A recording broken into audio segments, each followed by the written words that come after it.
In the heart of the Congo, deep within a village surrounded by the towering trees of the tropical rainforest, lived Kanda, a maiden known far and wide for her extraordinary beauty. Her skin shimmered like polished mahogany, smooth and radiant under the African sun. Her eyes were dark and mysterious, pools of midnight that drew people in like a siren song. Kanda had long, flowing hair, blacker than the richest soil, cascading down her back like a waterfall. Her beauty was a force of nature, an undeniable power, and Kanda knew this all too well. She believed her beauty was all that mattered, all she needed in life. Men from far and wide sought Kanda's hand, bringing with them riches and promises of a life filled with luxury. But Kanda was not moved by love. She chose to marry Nzinga, a wealthy and powerful hunter, not out of affection but because his wealth and status matched her physical allure. Nzinga was deeply in love with Kanda. He saw in her not just the beauty that captivated everyone, but the potential for a loving partnership. He was a man of great renown in their village, respected for his wisdom and bravery, and he longed to share his life with Kanda, believing she could grow to love him in return. But Kanda had no such desire. She was cold, dismissive, and uninterested in Nzinga's emotions. She didn't care for his affection, nor did she ever acknowledge his sacrifices. She saw his love as weak and foolish, a thing to mock. Kanda lived for the attention of others, for the envious looks from women and the off-filled stares of men. In her eyes, love was unnecessary, a mere distraction from what truly mattered, being the most beautiful. Nzinga, in contrast, was a man with a heart full of compassion. He tried time and again to break through Kanda's icy exterior, offering her his love, patience, and devotion. But over the years, his heart grew weary. His attempts to connect with her were met with ridicule and apathy. Slowly, his love for her began to erode, like a river wearing down the strongest of rocks. One day, while on a hunt in the dense, emerald green forest, Nzinga encountered a woman named Tumba. She was unlike Kanda in every possible way. Where Kanda was glamorous and distant, Tumba was humble and kind. Her beauty was not found in her appearance but in her soul. Her skin was marked by the sun, her hair tied back in simple braids, but her smile was warm and her eyes shone with wisdom and gentleness. Tumba greeted Nzinga with genuine kindness, something he hadn't felt in years. They talked and laughed, and before Nzinga realized it, his heart began to heal. Nzinga found himself drawn to Tumba, not for her looks but for the way she made him feel alive again.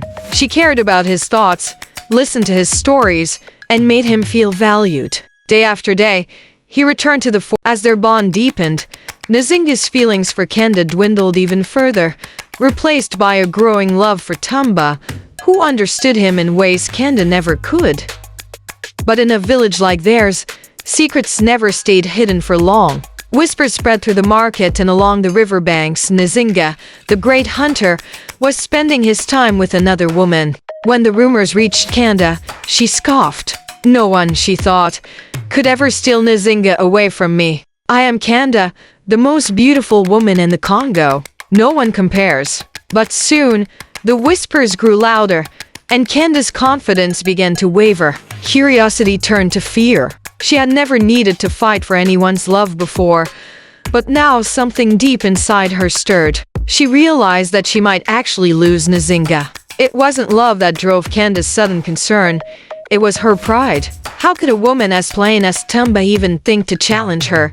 Desperate to reclaim her husband, Kanda adorned herself in the finest silks and the brightest jewelry and perfumed her skin with the most intoxicating scents. She prepared a lavish feast and waited for Nzinga to return from his day's hunt. When he entered their home that evening, Kanda greeted him with a seductive smile, her beauty more radiant than ever before. She thought this grand display would remind him of the treasure he possessed in her. But to Kanda's shock, Nzinga looked through her. The man who once worshipped her beauty now saw only the emptiness it concealed. Kanda's vanity had blinded her to the truth. Nzinga no longer cared for her outer beauty. What he sought was the kindness, warmth, and understanding that Tumba had given him. Kanda was furious. Her pride shattered. She demanded to know why Nzinga had turned his heart to Tumba, of all people. His answer was simple and devastating. Kanda, you may be beautiful, but Tumba makes me feel seen. She gives me the love that I have always wanted. Furious and humiliated, Kanda's anger festered into a deep-seated jealousy. She could not accept defeat. How could a woman so plain, so simple, outshine her? Kanda marched into the forest the next day, determined to confront Tumba and settle the matter once and for all. When Kanda arrived, she was taken aback. Tumba was there, sitting by the river, her face calm and serene. She was not adorned in jewels or fine clothes. She was just herself. And yet, there was a glow about her, an inner light that Kanda could not comprehend. Without hesitation, Kanda challenged Tumba to a contest of love. The prize? Nzinga's heart. The two women would prove their worth, and Nzinga would choose the one he truly loved. Tumba, though not one for conflict, agreed. She loved Nzinga, but more importantly, she wanted peace. If this was the only way to settle the matter, so be it. The day of the contest arrived under the light of a full moon. The entire village gathered to witness the showdown between Kanda, the dazzling beauty, and Tumba, the gentle-hearted woman. Kanda went first, confident that her display would be unmatched. She danced before the village, her body adorned in shimmering gold, her movements as graceful as the wind. She glowed under the moonlight, her beauty more radiant than ever. The crowd gasped in awe, entranced by her performance. But when it was Tumba's turn, she did something entirely different. Instead of putting on a grand show, she spoke from her heart.